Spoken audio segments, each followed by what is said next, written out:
The minority have the first bite. Thank you, Honorable Speaker. And I thank you, Honorable Speaker, for that communication. And Honorable Speaker, as you have indicated, we as leaders have a duty to resolve all issues that are of concern to the people that we represent, Honorable Speaker. And it is indeed true, Honorable Speaker, that as you have said, His Excellency the President and the former Prime Minister on 2nd of April, Sunday evening, did communicate to the country their intent to engage in a bipartisan process to resolve some of the issues that have been of concern. And Honorable Speaker, I also want to agree with you that this process, Honorable Speaker, can only be successful if there is that collegiality that you have mentioned. There is absolute good faith in all the engagements, Honorable Speaker. And indeed, that is why last week, at the end of last week, Honorable Speaker, myself and the Leader of Majority in the Senate did write to both of you, the Speaker in the Senate and the Speaker in the National Assembly, to notify you of our intent and our very keen interest to get this process moving. And Honorable Speaker, we also took liberty to share with you the thoughts of the draft motion. And I want to agree with you, Honorable Speaker, that indeed, in that spirit of collegiality and bipartisanship, it is good that our thoughts are shared with our colleagues in the minority. And Honorable Speaker, because this is a matter that is important to the country, let me also mention we have indeed been consulting informally with our colleagues in the minority, because we are all intent, and I believe even the leadership in the minority, both in the House and out of the House, are intent on resolving these issues. And Honorable Speaker, as you have already directed in your communication, I shall be reaching out and writing to the minority leadership, and hopefully maybe with both here and in the Senate, for us to have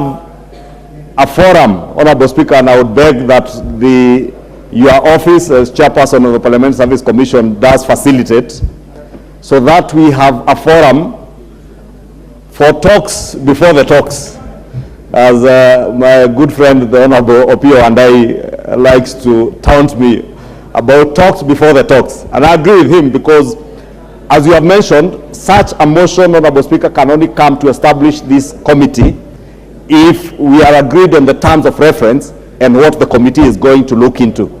And therefore, it is not lost on me, Honorable Speaker, that we cannot have a motion that is not agreed on. And therefore, I will be taking up that direction and challenge, Honorable Speaker. And this afternoon, indeed, by the time the Honorable Leader of Minority retreats to his office, he will find a letter on his desk asking that hopefully before the end of this week, we have a forum, which I do pray that Parliament will be able to facilitate.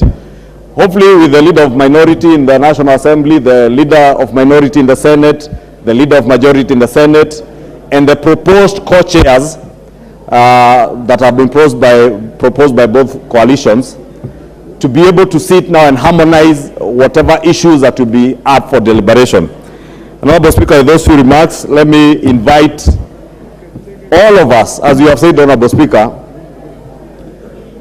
to, one, be measured in what we say and what we do.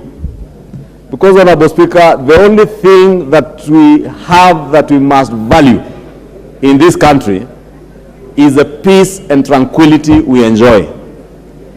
Any disruption to that peace and tranquility does not augur well either for us as leaders or for the people that we represent. But as leaders, Honorable Speaker, we have a bigger responsibility and duty to safeguard that peace and tranquility that the people of Kenya enjoy, because they have elected all of us, and even those leaders who are not in elective positions, but they hold leadership positions in this country.